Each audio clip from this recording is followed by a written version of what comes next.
दोस्तों, बिहार गरीब राज्य होने के लिए पूरे देश में प्रसिद्ध है। यहाँ के 2-4 शहरों या जिलों को छोड़ दें तो शायद आपको गरीब राज्य में रहने का जवाब भी मिल ही जाएगा, जहाँ न ढंग का व्यावसायिक केंद्र है, न रोजगार, मॉल, थिएटर और शहरी रहन सहन तो दूर की बात है। जबकि हम आपको ऐसे जिलों की जानकारी देंगे जो पहले बड़े औद्योगिक विकास देख चुके हैं, पर कुछ सालों में इनकी बर्बादी का सुध भी नहीं लिया जाता। हालांकि इन जिलों में लोग पढ़े लिखे और बेहतर व्यवसाय कर रहे हैं, जिसे आसानी से शहरों की तरह विकसित किया जा सकता है। यहाँ कई टूरिज्म डेस्टिनेशंस भी मौजूद हैं, पर तरक्की के नाम पर यहाँ कोई काम नहीं हो रहा। तो चलिए दोस्तों, वीडियो को शुरू करते हैं। सबसे पहले बात करते हैं उस जिले के बारे में जो बिहार का सबसे संपन्न जिला, या इसके शहरों में कभी बिहार का सबसे बड़ा उद्योग लगा था, या फिर ये कहे कि एशिया के सबसे बड़े इंडस्ट्रियल एरिया की बात करें जो कि बिहार में था, लेकिन वो पूरी तरह से बर्बाद हो चुका है। दोस्तों, हम बात कर रहे हैं रोहतास जिला के डेहरी ऑन सोन शहर की। दोस्तों, डेहरी ऑन सोन के ही एक हिस्से में डालमिया नगर के नाम से पूरा इंडस्ट्रियल सिटी बसा था। एक समय में तो डालमिया नगर औद्योगिक भारत ही नहीं बल्कि पूरे एशिया के सबसे बड़े औद्योगिक परिसर एवं सबसे संपन्न इलाकों में से एक था। आप भी सोच रहे होंगे कि पूरे एशिया में सबसे बड़ा औद्योगिक परिसर और वो बर्बाद हो गया, वो कहाँ है ये भी नहीं पता। जी हाँ, ये बिहारियों की या फिर कहे कि बिहार की बदकिस्मती ही है। इस औद्योगिक शहर की स्थापना करने वाले उद्योगपति रामकृष्ण डालमिया ने इसे विश्व के नक्शे पर स्थापित कर दिखाया था। इसे डेहरी में स्थापित करने की खास वजह यह भी थी कि ये क्षेत्र Kolkata Delhi grand card line पर मौजूद था। बिहार का ये औद्योगिक गलियारा इतना संपन्न था कि यहाँ सीमेंट फैक्ट्री, एस्बेस्टस फैक्ट्री, चीनी फैक्ट्री के अलावा कई मिल और थे और कई सारे उद्योग स्थापित किए गए थे। पर बिहार की तकदीर कहिए या बिहारियों की, उस समय की सरकारी अनदेखी इतनी विशाल इंडस्ट्रियल सिटी को भी लील गई। बच गया तो बस यहाँ का खंडहर, और आज इस जिले के लोग रोजगार के लिए पलायन करते हैं। दूसरे नंबर पर बात करें तो रोहतास का ही सासाराम शहर कभी गिट्टी और चावल का महत्वपूर्ण केंद्र था। यहाँ पहाड़ से गिट्टी निकाली जाती थी, पर अब ये उद्योग भी बंद हो चुका है।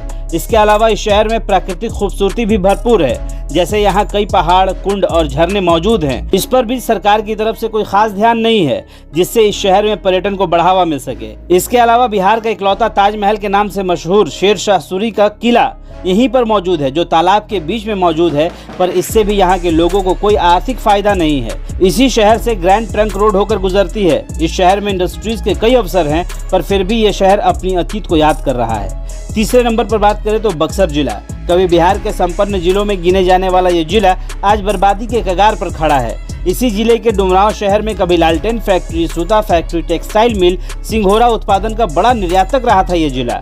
आज एक एक कर सभी फैक्ट्रीज बंद हो चुकी हैं। यहाँ पेपर मिल और टाइल्स फैक्ट्री के लिए बड़ी बड़ी मशीनें भी लगाई गई थी, पर इनका उद्घाटन तक न हो सका। बक्सर जिले के डुमरांव में स्थापित फैक्ट्रीज में बंगाल और नेपाल तक के कामगार काम करने आते थे, पर आज स्थिति ये है कि इस जिले के लोग दूसरे राज्यों में काम ढूंढते फिरते हैं। वैसे बक्सर जिला पर्यटन के लिहाज से भी काफी बेहतर है। बक्सर का युद्ध, चौसा का युद्ध के लिए इतिहास में जगह बनाने वाला बक्सर वर्तमान में तरक्की की किरण नहीं देख पा रहा है। हालांकि बिहार कभी इतना संपन्न राज्य था कि बिहार के हर जिले में कोई न कोई उद्योग जरूर स्थापित था। जैसे बैजनाथपुर पेपर मिल की तरह ही बिहार के चीनी मिल, जूट मिल सहित कई फैक्ट्रियों का एक सुनहरा अतीत था, लेकिन उसका वर्तमान आज अंधेरे में डूब चुका है।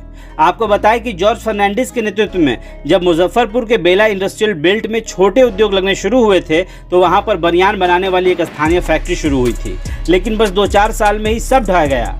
फतुहा में विजय सुपर स्कूटर बनता था। बिहार की राजधानी पटना से 80 किलोमीटर दूर मढ़ौरा में मॉर्टन चॉकलेट की कंपनी थी, जो कि 1929 में स्थापित हुई थी और 1997 तक यह बंद हो गई। इसके अलावा HMT के ट्रैक्टर, कागज, जूट, खाद वगैरह बहुत सारे कारखाने थे, लेकिन अब जब कहा जाता है कि हम विकास कर रहे हैं तो सारे कारखाने ही खत्म होते चले जा रहे हैं। 1947 से पहले बिहार में 33 चीनी मिलें हुआ करती थी, लेकिन आज लगभग 10 चीनी मिलें ही ठीक हैं। इसका भी स्वामित्व सरकार के पास नहीं बल्कि प्राइवेट कंपनियों के पास है। उस वक्त बिहार देश के कुल चीनी उत्पादन में 40% का योगदान करता था, जो कि घटकर बमुश्किल 4% ही रह चुका है। अगर हम चीनी मिल की बात कर रहे हैं तो वारिसलीगंज चीनी मिल की बात कैसे छोड़ सकते हैं। आपको बताएं कि चीनी मिल को वर्ष 1976 में सबसे ज्यादा चीनी के उत्पादन के लिए भारत सरकार ने स्वर्ण पदक से भी नवाजा था, पर धीरे धीरे करके ये भी खत्म हो चुका है। इसके अलावा दरभंगा की सकरी मिल भी बंद हुई। फिर 1993 में तत्कालीन लालू सरकार ने घाटे का सौदा बताकर वारिसलीगंज चीनी मिल पर ताला जड़ दिया था।